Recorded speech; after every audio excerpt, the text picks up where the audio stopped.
Nasaan na ba yun? Kanina ko pa hinahanap. Ay, T, nakita mo pa yung love letter ko? Kaganina ko pa kasi hinahanap eh. Wala daw love letter.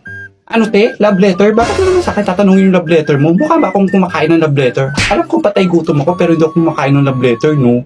At what do you think of me?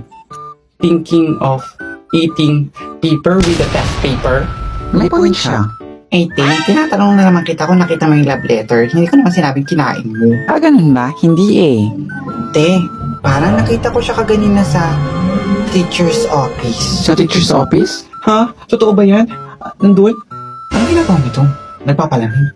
Ay, T, samahan mo ko pumunta sa teacher's office. Sa teacher's office? Ayoko, T. Alam mo naman may ginagawa ko rito, oh. Ayoko, T. Ayoko pumunta doon. Pati, bandid ako doon, no? Wanted? Eh, talaga, Te? Ano naman ginagawa mo? Sabihin mo nga, Aber. Oo nga. Nag-iisip ako ng kung ano ulam namin mamaya. Kasi parang nag-iisip ako kung anong ulam namin mamaya na adobo ba o minuto. Pero siguro tuyo. Narinig ba siya yun naman lang? Talaga, Te?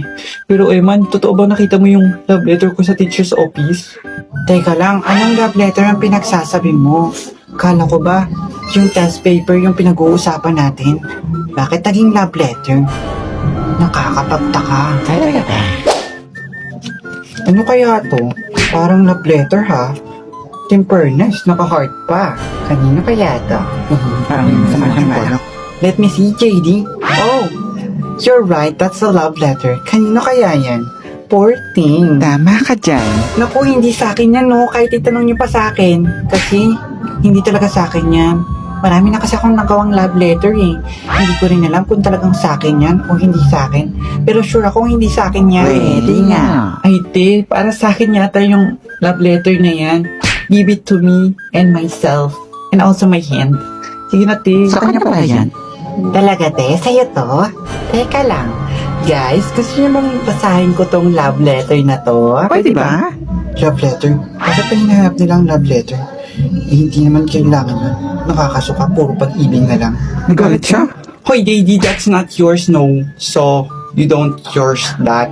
Do you understanding me? Yes, we will. Huh? Hindi ka na maintindihan. I will open it, ha? With my both hands. Alam nga naman, both teeth. Sige na, te, balik mo na sa akin yan. In English, come back to me. Because it's me. Sige na, te. Ano raw? Ayoko nga. O, ito na guys ha. Babasahin ko na. I will open it. Listen very carefully ha. Dear... Teka lang, bakit wala nakasulat dito? Wala nakasulat? Wala talagang laman yan, te. Love letter lang kasi yan, te. Pati, wala pa yung mga nakasulat na letter kasi pinag-iisipan ko pa kung kanino ko siya ibibigay. Madami kasi sila eh. Paka-stress? What?